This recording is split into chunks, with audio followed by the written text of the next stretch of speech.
Welcome to Missouri Valley football. We have 7 more of those. It's going to be tough for us to handle, but obviously excited about the game and the win. We knew it was going to be a 4-quarter fight.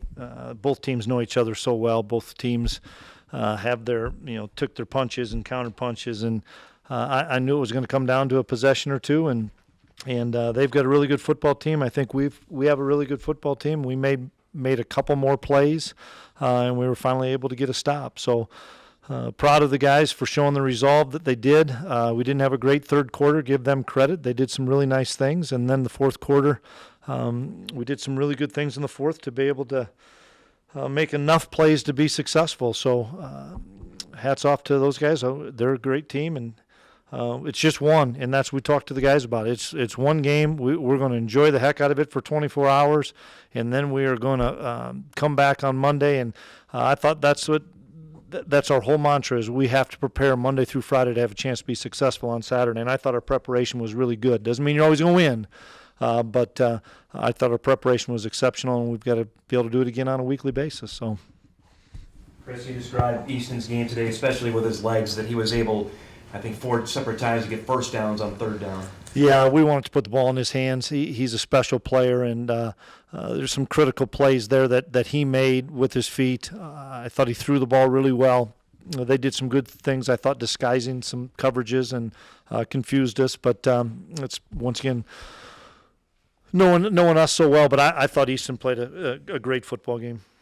3rd and 20-some after the penalty in the first half where Easton took off and picked up that first. What's going on in your mind watching him run? Let him go, and he knew that if he was going to get some man coverage, he had to win with his feet, and he's tough to tackle in the open field. He's 225 pounds, and he has really good quickness, and he wasn't going to be denied today. And I thought Christian was equally as good. He's a dynamite football player too. Both those two kids, there's a reason why they're getting all the accolades they are. How many quarterbacks in FCS can make that play, Chris, that Easton made on that run? Very few. I'm glad we have him because he's one that when the chips are down, you want to make sure he has the ball in his hand. It's just like the third down play to seal the game. We ran the same play 2 times in a row, and they called timeout, and I said, just pull it, make a play, do what you do, and he pulled it, made the guy miss, and got a first down. How big was Jalen interception that turned the tide, and then you guys go down and get points off the turnover? Yeah, it was big because they were potentially going up 2 scores, and they had us on our heels. They did some good things offensively with some different formations, and we weren't clicking offensively yet. So that was a big play on the interception in the end zone, and then to get something out of that afterwards that obviously flipped the momentum. Did you do something different there defensively? They made it sound like you surprised them. On that interception? Potentially we did something different, yeah. That we'll yeah. But no, absolutely not. But it still comes down to players making plays, and I thought Jalen made a big play there, and it was a really important key play for us. For the players, what do you think it is getting the Dakota marker back? The last 2 Dakota marker games, SDSU one. What do you think it means for the players? Well, they were really excited. We had a great locker room in there. I'm so excited for our seniors. To be able to get the Dakota marker back, it's tough to get. I mean, you got to play 4 quarters and have to play really well. And I feel bad for the 2 senior classes before that didn't have it. But that's this rivalry. I'm smiling for a kid like Chase Morlock right now, because Chase's senior year was a tough week, and we didn't get that win. And I think of kids like Chase Morlock that mean the world to me when we're able to get a W like that. And that was for you, Chase. You described Darius' play today. That was maybe his best game in a couple of years, what he had today. Darius is a great football player, and we have to find ways to get him the football. We moved him around a lot of places, and he made plays at all those places, and he was getting a little gas because we were running him so much. We gave him an IV at halftime and kept him rolling a little bit, but he's a special, talented guy that's how he plays every day at practice. I mean, it's just a million miles an hour, and the young guys really feed off of watching Darius practice and prepare on a daily basis, because that's not what you see on Saturday. You guys that come to our practice, that's him every day at practice at full speed like that. Is he okay after that hit? Yeah, he said it just kind of bruised sternum or chest, but he was fine.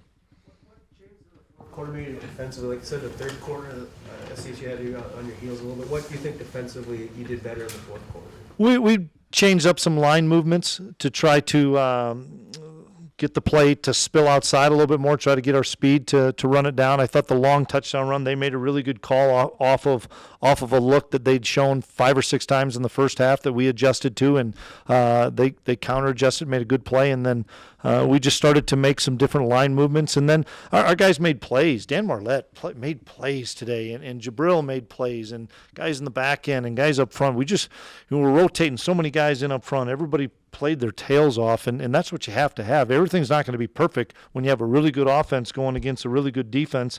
It comes down sometimes to the guy's ability to make plays. Wagner's 54-yard punt at the end, Chris. Where is that on the list of big plays?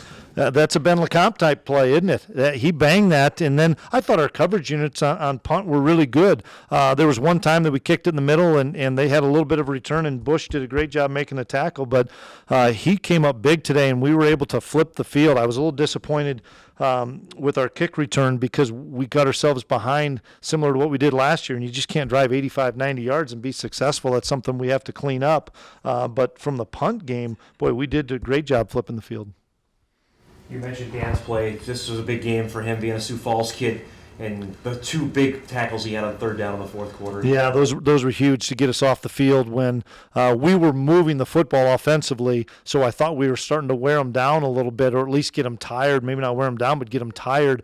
And so to get a couple 3-and-outs with big third down stops, I thought Coach Ince really did some nice play calling. And they tried to isolate Dan. They tried to flip it out to the back and isolate him by running Jabril off. And Dan just made a couple really good plays. And that's what I saw last year before he got hurt, and that's what I'm hoping he feels now, comfortable with his knee, comfortable that he can make those type of plays, because he's a big time player. He's a splash. He makes splash plays, and he did that for us today.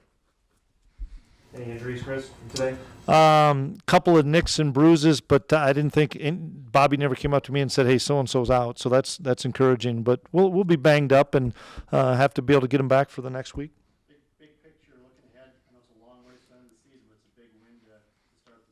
You know, to start the conference 1-0 is always critical. You know, every win is hard to get, and we're going to enjoy every win, and we're going to battle our tails off to be able to get another win, because this league, I don't even know what the scores were across the landscape of our league, but every week you better have your A game, and you better come to play, home or away. I know home field is critical on things, but home or away, people know each other so well, and if you don't play really well, you're going to get beat. Marker? Yeah, it feels good, obviously, to get that one back. That's a really good football team. It's always a battle playing those guys, no matter where it's at or the year. So it feels good to come away with a hard-fought win. And then most importantly, we're 1-0 in the Valley. What does it mean to you being a senior, getting the marker back, and did you get a chance that when the team ran over, that you get a chance to handle it? I mean, just talk about when it was over in the Dakota marker. Yeah, this win, like any other win, is great. Especially since I wasn't able to play last year, it means even more to me, especially to play with seniors like we have this year. And obviously, I grabbed the rock and I handled it a little bit. To have the 2 big plays you had on third down, describe those and what that meant. Like you just said, not being able to play last year and have 2 big plays on third down. It was they were kind of the same play, and they tried to run it earlier, and I mean I was trying to make a football play is all, and that's about all to it.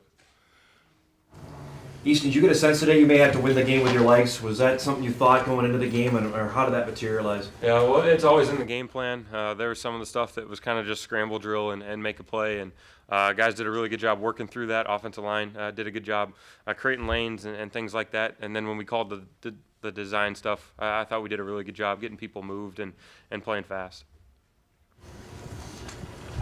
Klieman mentioned that this one was for Chase Morlock a little bit, and the guys who didn't get to win it the last couple of years. Was that a message this whole week? A little bit. And obviously, I think the 3 of us and the other seniors recognize that. That, yeah, a couple years, senior classes didn't get a chance to win it. Obviously, Chase and his situation didn't get a chance to win it. And so it means a lot to have it back, and I'm happy for the guys that we played with the past couple years, too. Easton, walk us through that play early in the second quarter, it was 3rd and, what, 20 or whatever it was, and you ran all over the place for the first down. What, just describe that. Yeah, just a scramble drill. They did a good job covering us. Got pressure from the backside, I think, and ended up being a really nice pocket and kind of just slid through it. And then from there, it's just playing football. And guys threw some really good blocks downfield. Lance was in on it, I know for sure. And you're just playing football and trying to get a first down. Were you thinking first down the entire time, or maybe like get in better field goal range or things, or did you think you could get the first Obviously, in that situation, you want to get points on that area of the field. And so, yeah, we talk about hidden yardage a lot. And so even on 3rd and 15, if you can get 6, 7, put yourself in a better position, that's huge. But as a competitor, you're trying to get past the line. Were you looking at Darius a lot? You know, was there some plays there over the course of the game where you thought you'd find him? Yeah, obviously he's a big-time player for us and an explosive player, and we got to find ways to get him the ball. But shoot, we're trying to get it to who's open. And so I thought Dallas had a really good game. Dez continues to get better, and then the tight ends and running backs. We've just got so many guys who can make plays with the football. But when 20 touches it, it's special. Dan, just talk about Jalen's interception at that point. It's 7-0. They have a chance to maybe go up 2 scores. How big in your mind was that play at that point in the game? That was huge because those first 2 drives, they were showing us some funky stuff that, you know, we talked about in film and we talked about in practice, and, you know, it kind of happened. We all, you know, communication wasn't totally there.